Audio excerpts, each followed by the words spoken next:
You're listening to Lucid Cafe. I'm your host, Wendy Halley.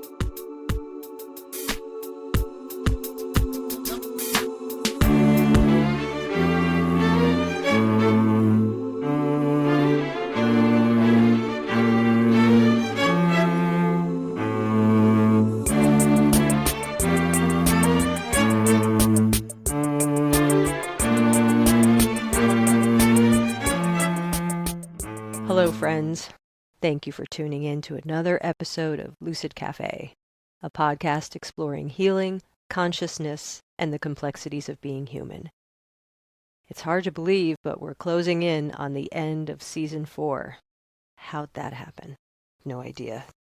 I was curious to talk with my guest, Shirley Blancke. Like me, she studied shamanism with Hank Wesselman for quite a while, and somehow our paths never crossed until now. Well, in this episode, we talk a little bit about her connection with Hank, but we focus primarily on her new book, The Way of Abundance and Joy, which captures the teachings of another powerful shaman, Don Alberto Taxo of Ecuador. Shirley is an archaeologist and an anthropologist who has worked with Native Americans in Massachusetts, learned traditional sacred dance from Hawaiian kahunas, and hosted ceremonies for an Oglala Lakota medicine man. And as I mentioned, she studied shamanic traditions with Hank Wesselman for 10 years and has worked with Ecuadorian Yachic Don Alberto Taxo for 7 years. I hope you enjoy my conversation with Shirley Blancke. Shirley, thank you so much for coming on the show and chatting with me. Oh, you're welcome. I'm happy to be here. All right. So you have recently released a book called The Way of Abundance and Joy, the shamanic teachings of Don Alberto Taxo. This book, when I was reading through it, it's set up in a different sort of way. Can you talk a little bit about how you went about writing this book?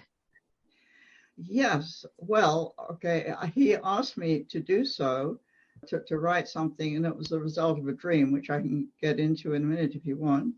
But basically, it was I was translating a book written in Spanish by an anthropologist in Quito, Ecuador, where she took a number of interviews with him and then set them into an anthropological context. So he asked me if I would translate this book. And when I read it, I thought, well, I love the interviews, but I think it would reach more people if this information was given in a story mode rather than set in anthropological theory. And so I said to him, well, I'd be happy to translate the interviews and do something else with them. He also wanted me to talk about my experiences with him that I had. And I also said to him, well, I've only known you for 2 years. What about all the people who've studied with you in the United States or elsewhere for many more years than that? And would it be an idea to ask them to contribute what they would like to say about how you've influenced their lives? So he thought that was a good idea.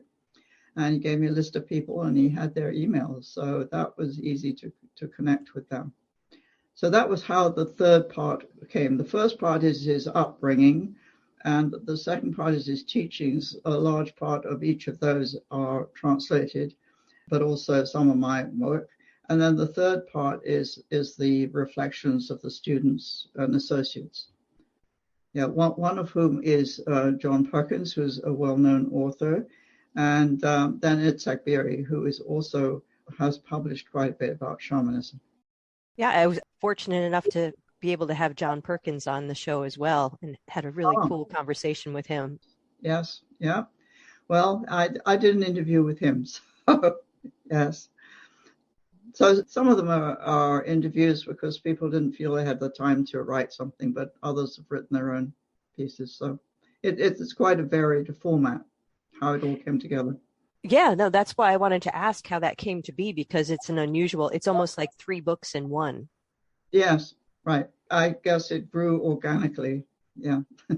I want to ask you how you came to work with Don Alberto, but I would love to hear a little bit about your background first.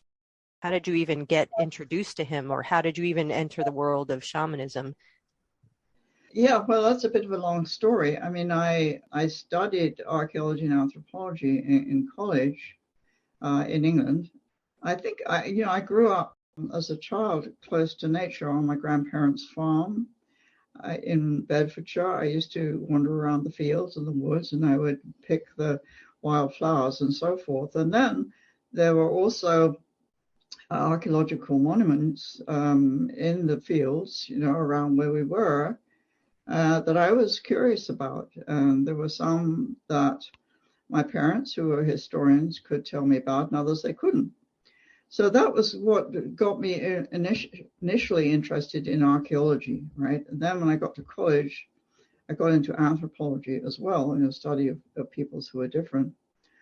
Although I guess there was a little bit of that in my origins too, because there was a small church just down the road from my grandparents' farm, and it had a brass inscription in Norman French. And I said to my mother, what were the French doing here? This is England. And so then, of course, I got a history lesson about the Norman conquest. So I had that interest also about other peoples. So when I was in college, then I was required to read about shamanism. I thought it was very interesting. It seemed like a very different kind of view of the world than the Western world had. And so I kept up that interest later, reading about it. I was fortunate. I came over here. I studied at the Harvard Radcliffe School of Business Administration for a year. This was before women were allowed into the Harvard Business School. At the end of that year, I met my husband. And so then when we were living on the outskirts of New York City, I was able to start working in the anthropology department as a volunteer at the American Museum of Natural History. So that got me back into anthropology and archaeology at that point. I was working on the new exhibits for the Wall of Man in Africa, both in archaeology and anthropology. Then eventually we moved up to Massachusetts, which is where I am now. And for a bit, I worked as a research assistant at Harvard. And then I thought, well, maybe I really should try and get a PhD. So I went to Boston University because they would accept part-time students, which Harvard wasn't doing at that point. So, I continued with the archaeology and anthropology, and then graduated from there and started to realize that where I was living, which was in Concord, Massachusetts, there were collections of artifacts that nobody had done anything with. I had firstly encountered them in the library. The library showed me they had 4 barrels full of artifacts down in the basement. So I started, looking at those. And the first barrel I looked at, I just put my hand on the top, pulled something out. There was a Paleo-Indian point, one of the earliest you could get, 12,000 years. Yeah, so I thought, oh, well, if there's one point, it's probably the only point that's there because they're very rare. But now I have to look at all of them.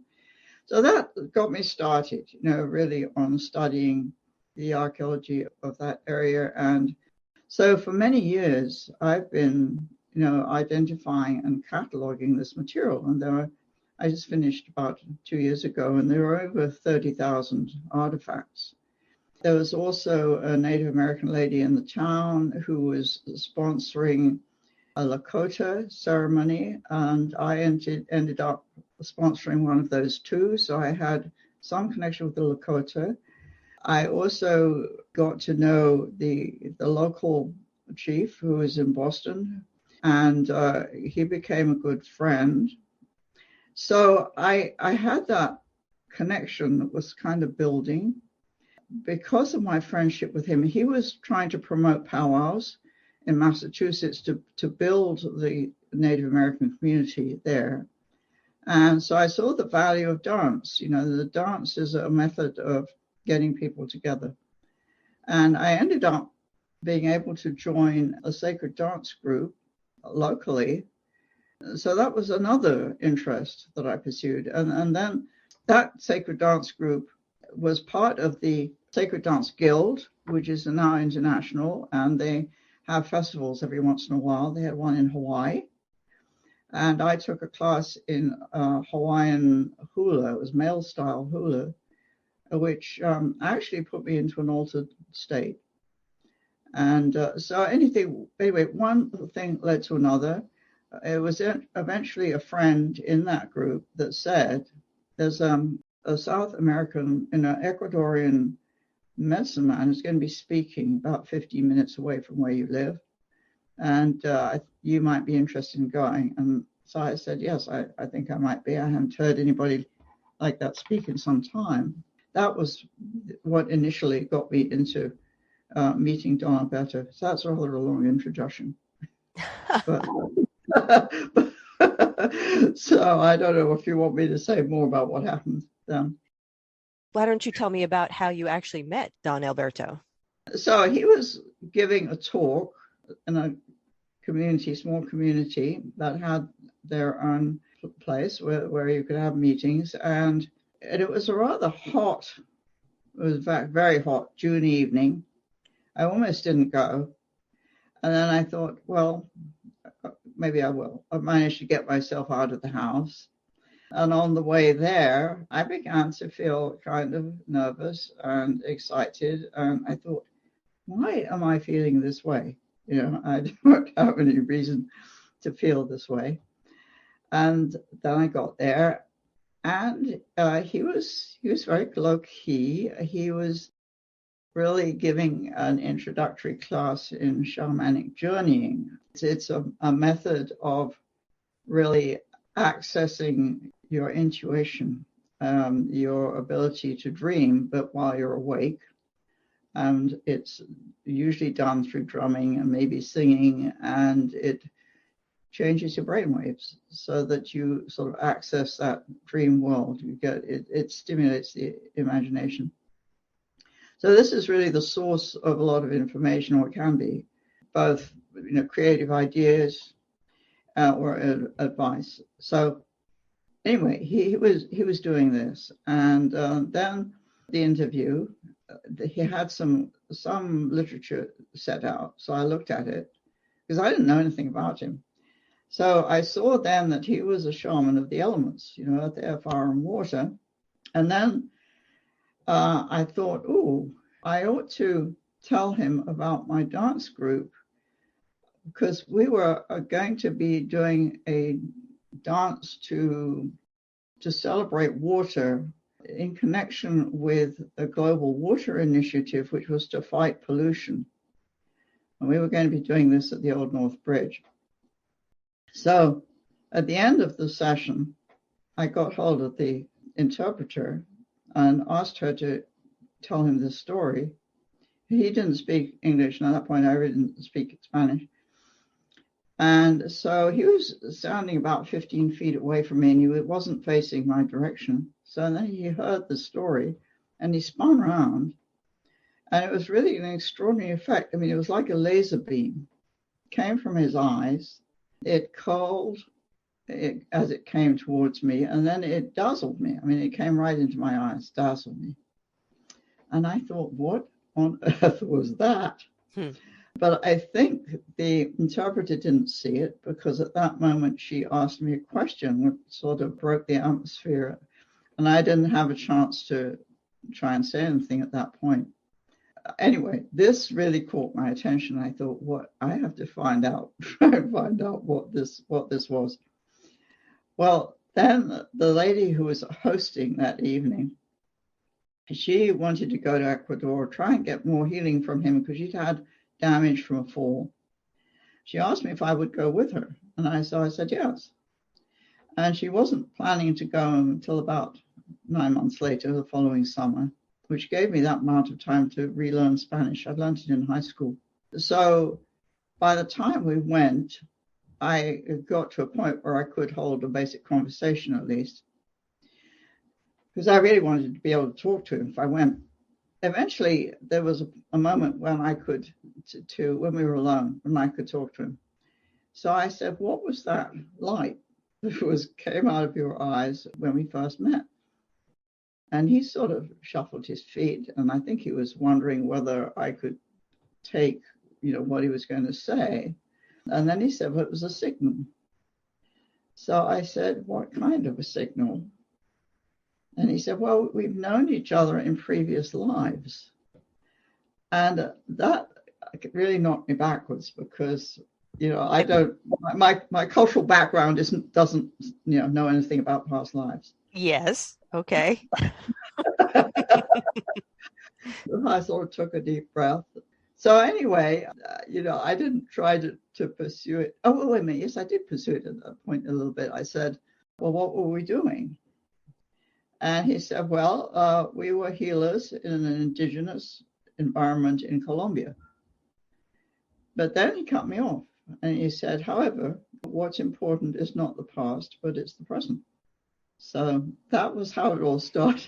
What an introduction to another human being, huh? Oh, yes. And I mean, you could, if you hadn't sort of seen it, you could think, well, this was, the kind of pickup line of all pickup lines. But I know it wasn't. That wasn't. He was obviously very genuine in what he was saying. And you had this very direct experience with his eyes. And of course, no one else would probably understand that except you who had the experience. Right. I've just very recently been looking at Michael Newton's books, about you as a hypnotherapist. Oh, yeah. I recommend his books probably more than most. Yes. Journey of Souls. Yeah. And particularly Destiny of Souls, which has a lot of information in it, because I came across something which he says about, souls being able to focus energy like a laser. And I thought, I think that's what this was. Yeah. Right? Yeah. And at one point I asked him if he was a guide, and he said yes. Now, whether he understood that the same way, that Newton does, I don't know. But anyway, I'm finding, looking at these books again now, I mean, I think I read them before I met him. Now I'm looking at them again, and all kinds of things are registering with me that didn't before when I read them. Did he seem familiar to you when you met him? No, not at all. I had absolutely no memory of it. All right. That's interesting. So then what happened with your relationship from that point on? Well, yeah, we were there, this friend and I, for 2 weeks. And it was just an incredible 2 weeks, which is the story of which I've told in the book, because it was sort of like a fast track into getting to know him.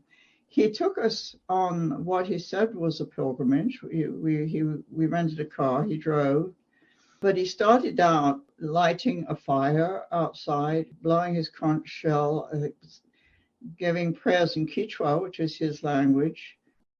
And then in the car, what he was doing is something which really, similar things he's advocating in the book that we can do. This is for getting closer to nature, really feeling that we belong in our environment.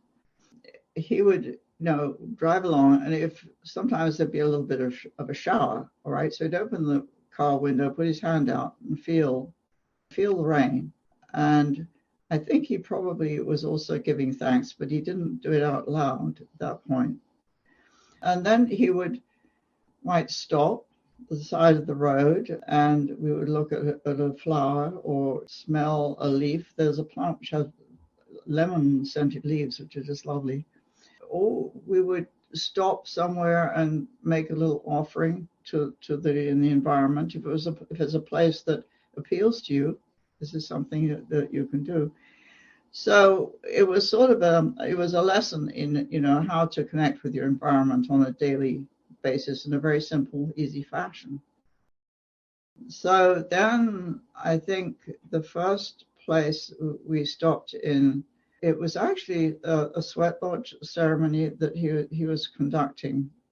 Yeah, I guess I need to back up just a little bit, because before taking this trip, I'd had a couple of shamanic journeys where I saw an eagle and a condor flying around Mount Cotopaxi.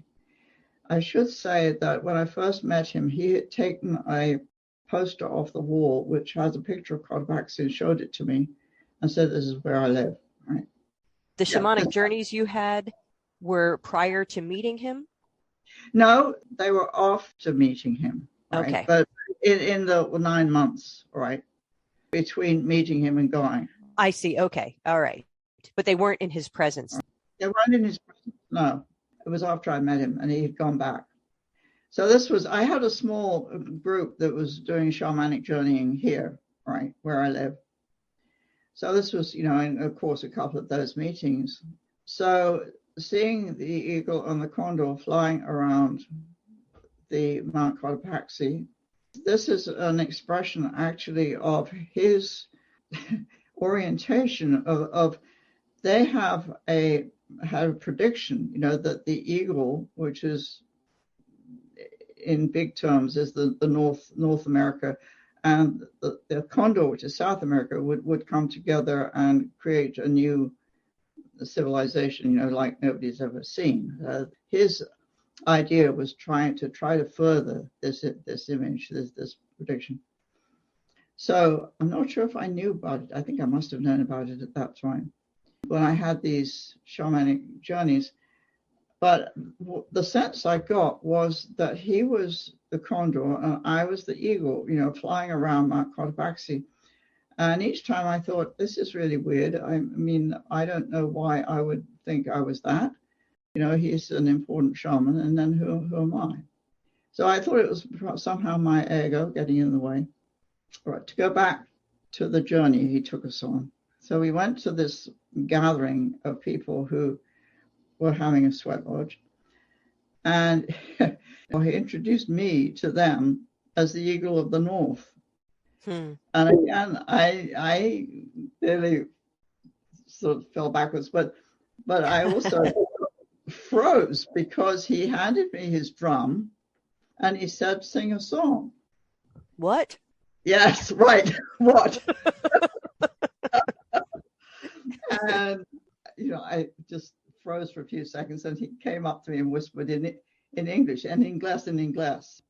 And I thought, well, there's no way I can sing in Spanish, but what on earth am I going to sing in English? But fortunately, what came into my head was a song which it's sort of an old British folk song. It had some words from Peter, Paul, and Mary. So I knew at least part of the verse of one of the verses. So I sang that, nor I hummed it and so on. So I got through that all right. Wow. I can't imagine what that must have been like. Yeah, he has this ability to suddenly throw you into situations that you're not expecting, and you have to react. And one of a young American whom he trained said that he does this. It's to kind of get you to do things that you wouldn't normally do. Yeah, to kind of jar you out of your reality, I guess. Huh? Well, and also to build your confidence that you can do these things you don't think you can do. But then we went on to see Inga Pirka, which is an Incan astronomical building, actually extensive buildings there, or remains of them. And there's a piece of the small house, which I think was an observatory. So while we were there, it suddenly came to me that I should tell him that before I left, there was an archaeologist that I know who had given me a thick volume of that was about Incan mythology and astronomy, or the interpretation of Incan myth via the astronomy. And I thought I couldn't figure out why I was being given this book, but I suddenly had this feeling I should mention it to him, to Don Alberto, and he was very interested, and his eyes lit up again. And later on, when he visited me in this country, he asked me if I could arrange a visit with this author because he lives not too far away in Massachusetts. So yes, I did, and so that was another development there. What impact did all of these experiences have on you?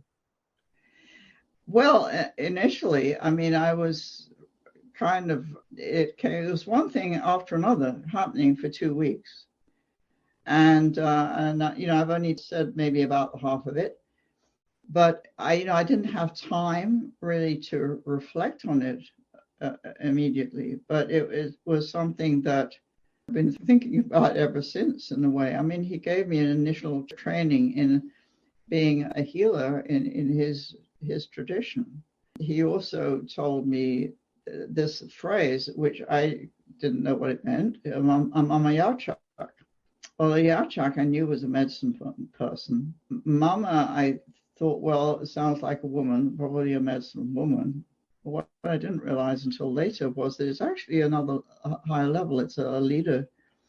And so, eventually I said to him, well, how can you call me a Mama Yachak? Because, I don't know anything about your traditions. And so he said, well, we recognize people from other traditions. So anyway, so that was... That must have been just so trippy to have him see these things in you. Yes. I know. Oh, well, one thing he said to me was, there are people who study for years to be a Yachak, be a medicine person. But he said, you walk in here and you've got it all. He said, you've got the inner tranquility. So I think there was something about that. I mean, I think of that as being more my personality. So you agree with him? Yes, but the funny thing is, I mean, when I was young, my parents had French friends, and the French used to think that it was, our phlegmatic English personality, that we didn't react. Yes, very reserved, yes. So anyway, he put a different spin on it, I guess you could say. I guess he did, yeah. So, of all of his teachings, what was most striking to you about his teachings? Well, I think the connection that he had with the natural world, and he was really invested in trying to teach us to have that kind of connection, because although that there are people here who are very involved in the natural world and in trying to do right by it, I don't know how many of them really have a close emotional connection. Maybe they do, but for those of us who perhaps don't, he feels that in order to treat the natural world right, you need to feel more connected and more belong to it better. And I can identify with that, because having felt close to it as a child in England, then coming over here, and I suddenly realized I didn't know what anything was, around me. I didn't know the plants or the animals. And I tried to counteract that by learning names of things out of books. Well, that didn't really work. And I felt a sense of loss. It's an intellectual connection, rather, yeah. Yes, and it wasn't the same, and it wasn't as satisfying. So I found, though, from trying to practice what he was teaching, although I may still not know what anything always is, I feel like I belong to the environment again, which I didn't for a long time. I think that's such a important, I think it's actually a vital point, that our culture, we're just not in relationship with the natural world. And I talk about this all the time, so I apologize to the listener out there who's sick of hearing this, but the disconnect we have, it almost suggests that we're separate from nature, which is really an odd thing, right? That humans are separate from nature, but we seem to have forgotten that we are nature. That's right, and that nature is part of us, and he talks about earth, air, fire, and water as being part of our bodies. And so it's really, we can connect to it. I mean, they have a certain kind of energy or spirituality, or however you want to look at it, that we can connect with. It's different from ours, but it's important that we connect with it. So, well, and not having a connection leads to a tendency to be dismissive, or in a lot of cases disrespectful to nature. And I mean, we're clearly seeing that in the state of the natural world. Yeah, exploitative. All right. I mean, when you think of all the industry and what has happened. one thing I want to mention is, I mean, people who live in cities might think, well, this is all very nice. If you live in the countryside, you can easily do these things. But he has suggestions for cities too, like having a plant that you have indoors that you really connect with, and taking a shower in the morning or whenever you take it, and feeling not only that the water is in your skin, but that it can wash away what's inside, the negativity of your thoughts and your experiences. And then there's air and breathing. The breathing is so important. You can't survive without breath, It's pretty important, yeah. It's pretty important, And then there's fire, which is the warmth, So that there are these things that I think can help us to connect. And that's what I've found helpful as somebody coming from another country and feeling somewhat disoriented here, Yeah, absolutely. Yeah. So he asked you to write this book on his behalf? Yeah, on his behalf, yes. Well, he also worked with me on what should be in it. And there's one chapter, he gave me a book, a 600-page book in Spanish, which is about the indigenous philosophy of the Andes, a really expansive book. And he gave me this book when I had almost done the first draft. And I thought, oh, my goodness. So anyway, my graduate student training kicked in there. So I was able to thumb through it and found there was a place that was really interesting to me, where the medicine people from the area around Quito, he actually came from about 2 hours, his place now is 2 hours south of Quito, but he grew up in Quito. So the medicine people from Quito had a conference and set out what some of their ideas were. And it's very nicely presented in this book. So, but it was quite long. I got, permission from the author to do a summary. So I've condensed all of that into about 15 pages, but it places his teaching, in an Andean context, of a wider symbolic context, which for me as an anthropologist is important anyway. I mean, it gives you a wider sense of, it's not just his teaching, but throughout a region, very similar ideas. That's what I enjoyed about your book, is that it's a very comprehensive look at these teachings and this man and how he impacted people. Yes. And also I wanted to say something about the philosophy, that there's also the symbol of the shakana, which is complicated to understand, which is really a model for the universe. And it has a visual imagery. Actually, what I'm wearing here is a Shakana image. But he said at one point, which people might not notice so much, that there were people who are interested in Indian affairs, that is, indigenous affairs in his country, who, however, thought the indigenous people didn't have any philosophy, didn't have any advanced thought.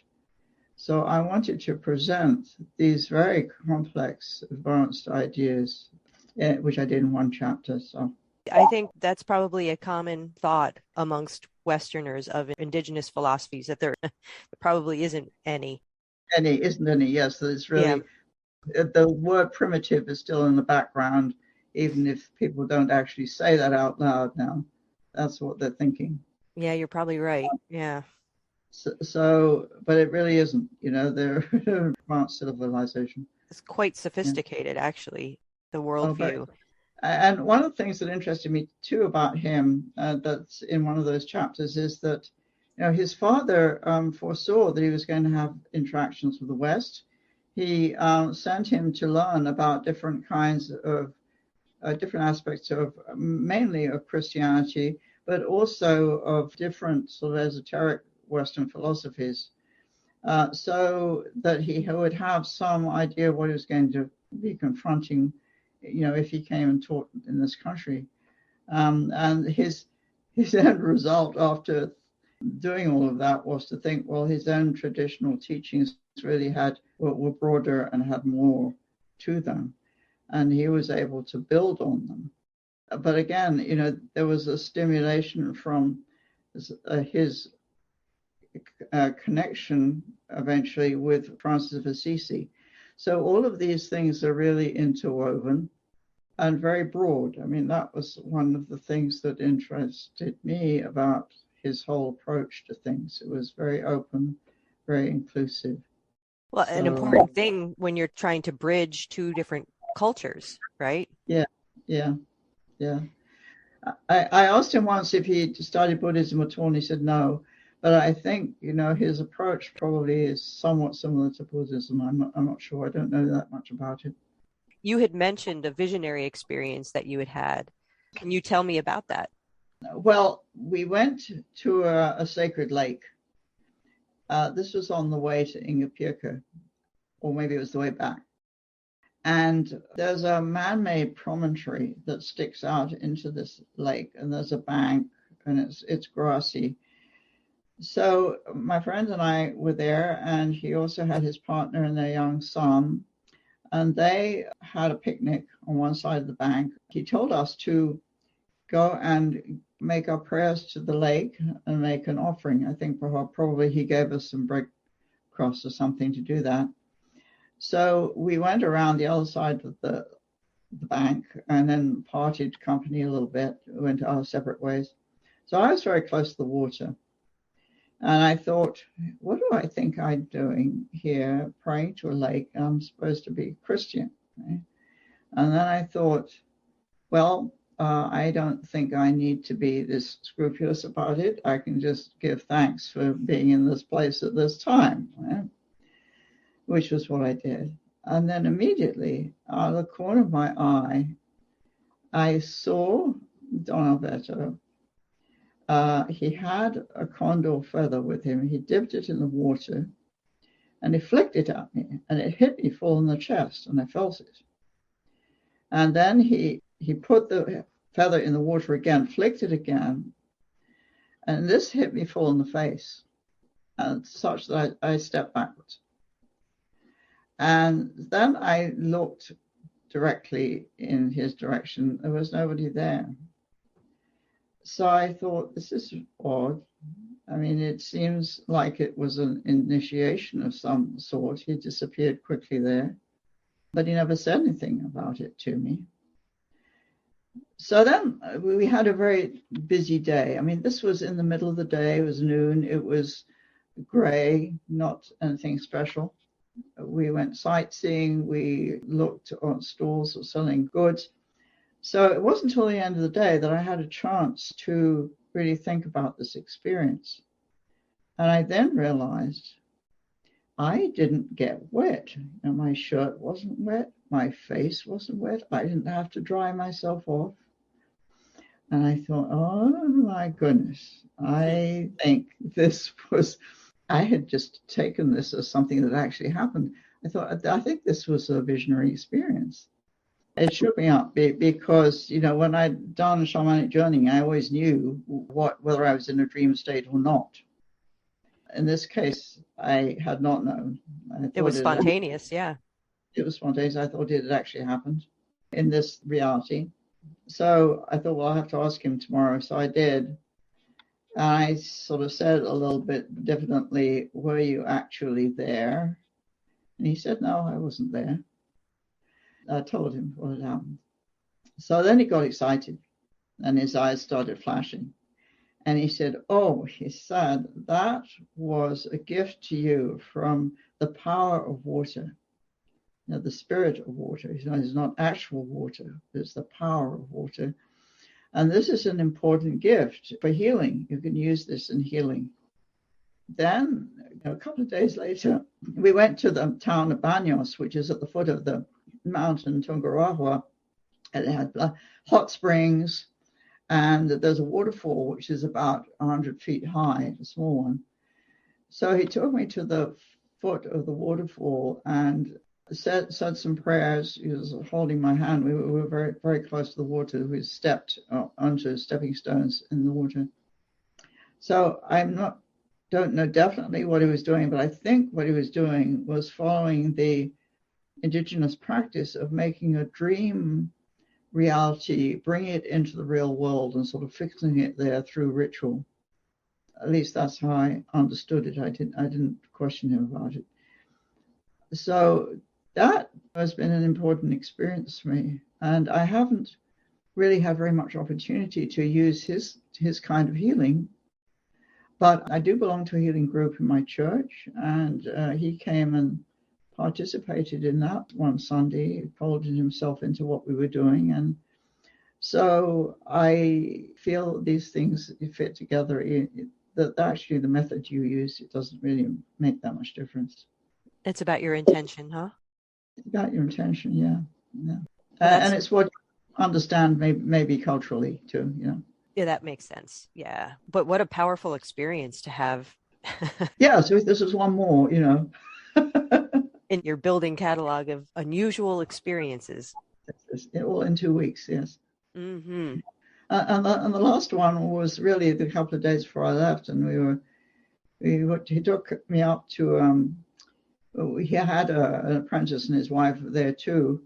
We went to it was a very fancy hotel where the president of Ecuador had stayed. It was on the edge of a big volcanic rim, and it's absolutely beautiful spot. View down over this huge crater, which is so old, it's got farms and things inside it now, or you can look outside into the view around. So he thought I wouldn't want to stay there because it was, in Ecuadorian terms, it was expensive, but in American terms, it wasn't that expensive, and it was the end of my trip. So we stayed there. And then that night or the evening, he said, come on, I want to do another ceremony. And there was a dirt road just sort of beyond the hotel grounds. And there'd been a couple of llamas staked there earlier, and then they'd been taken home at dark. And he made a fire in the road, and he asked me to take some plants from the hedgerow and cleanse him in a way he'd been teaching me to do it. And I said, well, I need your help to get the plants because I can't even see what's there. So he did. Anyway, we did all of that. And I was quite shy to do it with him, but it was in the dark, so that made it easy. But then he looked up from the fire, and you could just see two mountains sort of in the distance and the gap between them. And there was this rhomboidal image of stars. I said to him, he said, look at that. And I looked and I said, is that the Southern Cross? Which I'd never seen before. And he said, yes, it's the Southern Cross. And his face just lit up, in the firelight. And it was only much later that I discovered that the Southern Cross is also an image of the Shekinah, that this whole sacred symbol of the universe. So that was how our trip basically ended.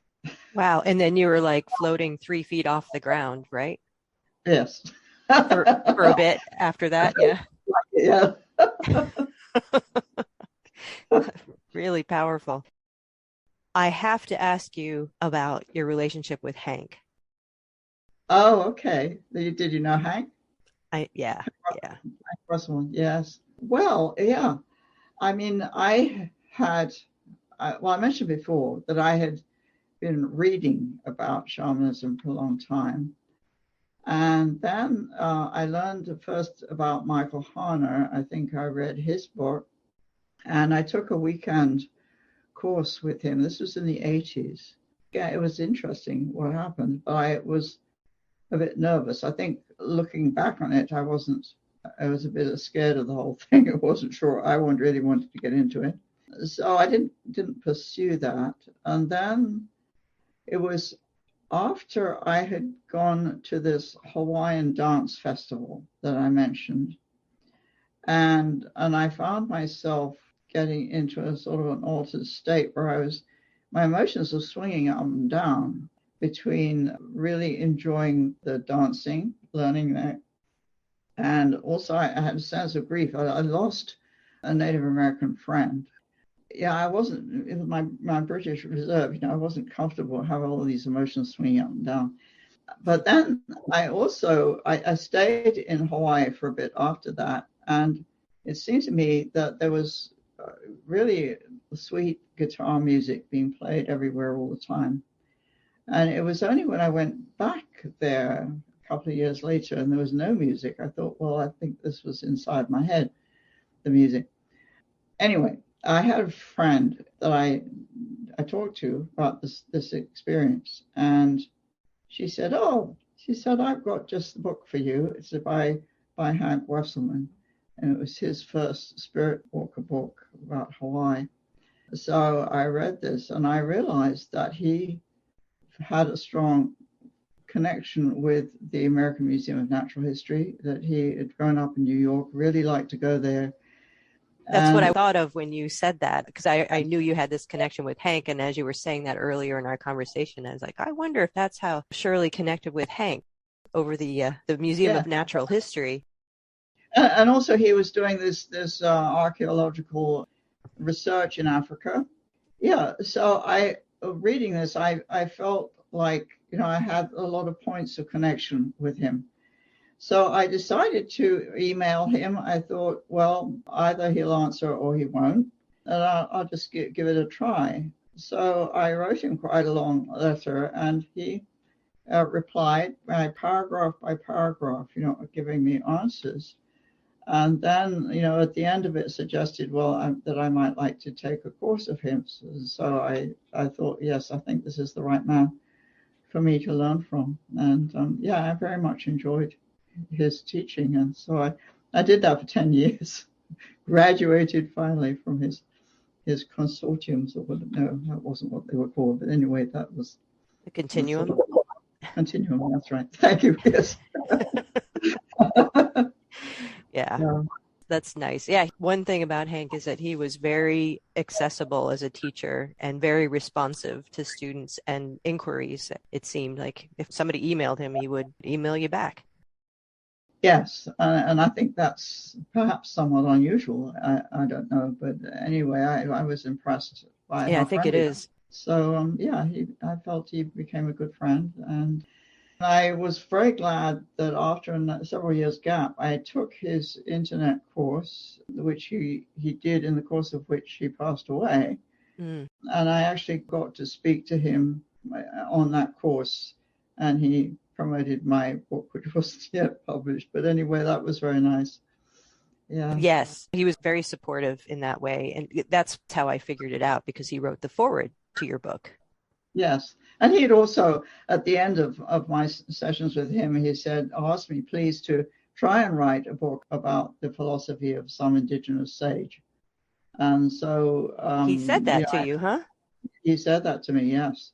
So I hadn't found a way of doing it until this, and I thought, so I'm very glad that he just again got to see it, got to write the foreword before he passed on. Yeah. He's another sage who's passed on this time, the last year. Yeah. Yeah. All right. So your book is out there now. It's available. Yeah. Yes, it is. Yeah. Okay. Do you have a website or anything like that?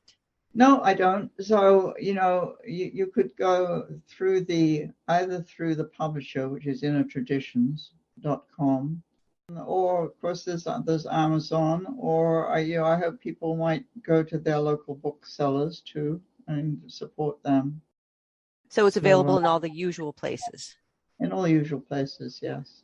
In Britain, if you happen to be there. It will be next month. Wonderful. All right.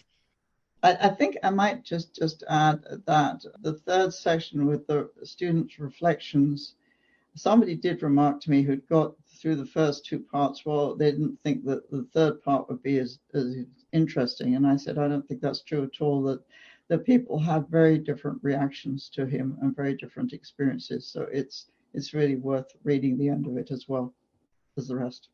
Absolutely. Yeah, absolutely. I mean, just listen to your experiences, right? Yes. Yeah, they're in the end of the book. Yeah, yes, they are. All right. Well, Shirley, thank you so much for coming on and sharing your experiences with me. Well, thank you for having me. I'm pleased to have the opportunity to do so. It seems magical things happen when you start opening otherworldly doors. To explore more of Don Alberto's teachings and the experiences of his students, please check out Shirley's book, The Way of Abundance and Joy. I've included a link to the publisher's website in the show notes. And as always, thank you so much for listening and for supporting the podcast any way you can. Got 2 more episodes to round out season 4 coming your way. All right, that does it for this episode. Until next time.